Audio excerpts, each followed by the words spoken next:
Pemerintah yang menyalurkannya, tapi saat itu Pak, terus terang kendalanya langsung menjadi tidak bisa Pak, karena tertutup. Kita harus melakukan mesin. Sejauh ini Pak, kalau nggak salah, mungkin hari ini sudah lebih meningkat. Pada seluruh rakyat Gaza yang hampir 2 juta, hanya 100 juta. Pak, sekarang mungkin saya nggak tahu mungkin hampir. Jadi yang terpenting itu bagaimana kita menjamin ada. Dan yang selanjutnya posisi ketiga. Yang masih muda.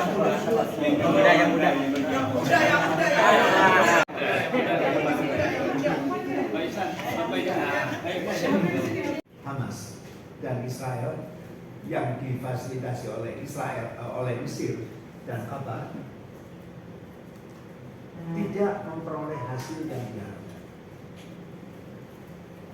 Kita tahu bahwa perundingan masih berlangsung, tapi saya mendapat informasi Hamas sudah menarik diri dari negosiasi karena Israel sekali lagi berubah posisi.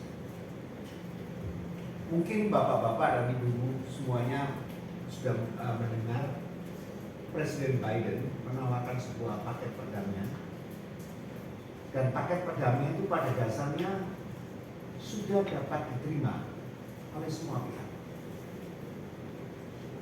kecuali Israel. Bahkan paket perdamaian ini sudah di-endorse, disahkan oleh Dewan Keamanan PBB, tapi sekali lagi Israel tidak peduli.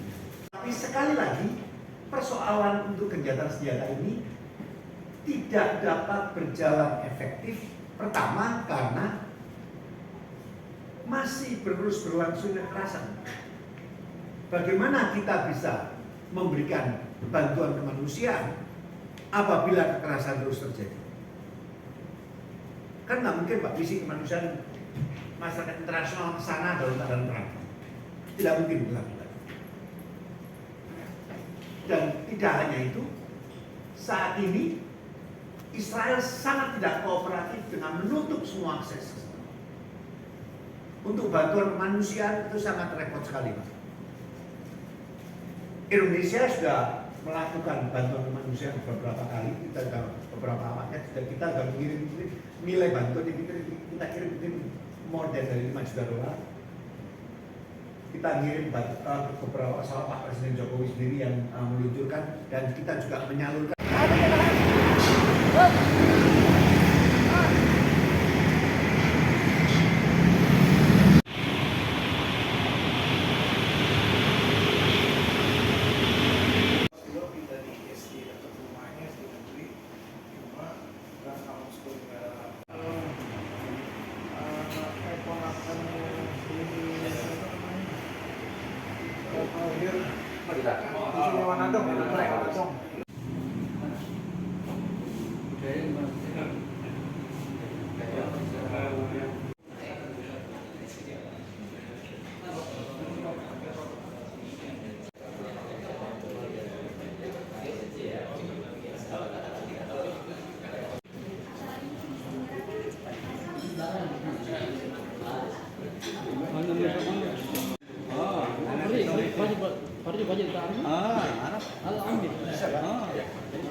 Pemerintah yang menyalurkannya, tapi saat itu Pak, terus terang kendalanya langsung menjadi tidak bisa Pak, karena tertutup.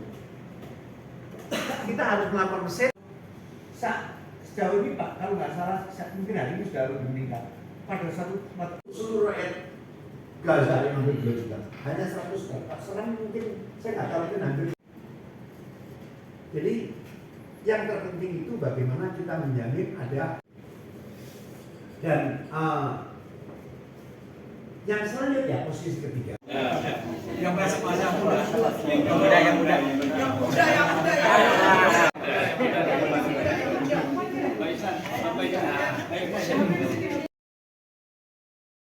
Negara terafiliasi organisasi Yahudi Kata Zionis. Iya, jadi pertama MUI punya mekanisme sesuai pedoman dasar dan pedoman rumah tangga dan peraturan organisasi ya.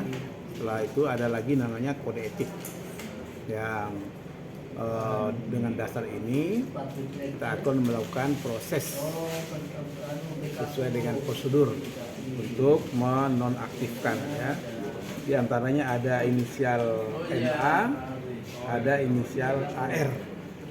Dua inisial ini tengah kita lakukan proses sekali lagi sesuai dengan prosedur dan tahapan-tahapan ini tentu kita lalui dengan sebaik-baiknya agar apa? Agar mulai dari penonaktifan sampai kepada pemberhentian dapat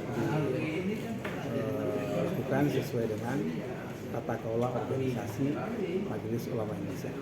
Organisasinya apa itu? Seperti dia sudah kita lihat di dalam pemberitaan, memang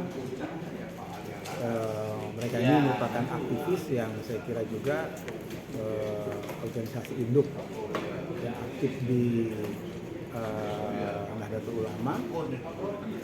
Tentu kita sangat menghargai ya nanti upaya-upaya yang dilakukan oleh sebagai aktivis di Nahdlatul Ulama. Tapi sekali lagi apa yang dilakukan oleh kedua aktivis ini ya, sungguh amat sangat membuat hati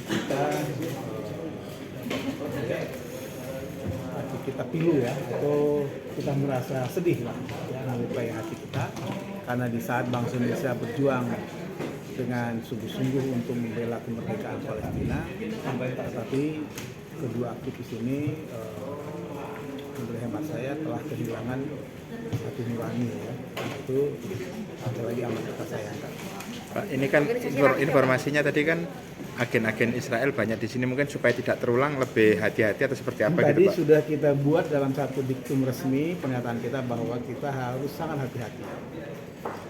Kenapa? Karena dengan agen jaringan yang sedemikian dilakukan untuk mengiming-iming, merayu ya, kita jangan sampai terjebak dengan istilah ini dan rayu-rayuan ini.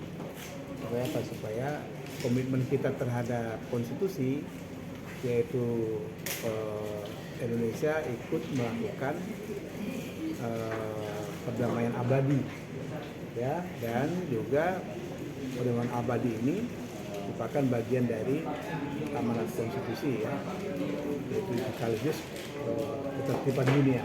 Dapat dihentikan, oleh karenanya terwujudnya genjatan senjata secara permanen adalah sesuatu yang mutlak diperlukan. Dan kedua, kita juga bersama masyarakat internasional untuk mendorong terrealisasinya pemberian bantuan kemanusiaan kepada masyarakat Gaza secara tidak tanpa hambatan. Karena kita melihat sekarang ini proses pemberian bantuan kemanusiaan ke Gaza itu cukup sulit karena konflik masih berlanjut. Oleh karenanya kita sangat berkeinginan bahwa agar adanya mekanisme bantuan kemanusiaan yang lancar.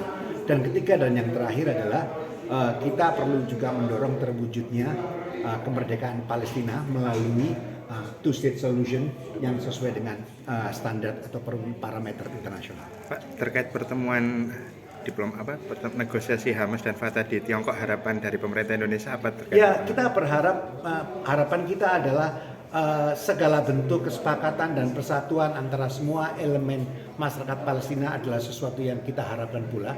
Oleh karenanya kita tentunya akan menyambut baik semua kesepakatan sepanjang itu dapat menjadi modalitas buat persatuan rakyat Palestina secara umum. Wujudkan two state solution, dan memang benar apa yang dilakukan oleh Israel selama ini semakin mengaburkan two state solution, karena memang sepertinya harapan mereka adalah bagaimana supaya two state solution ini tidak pernah terwujud.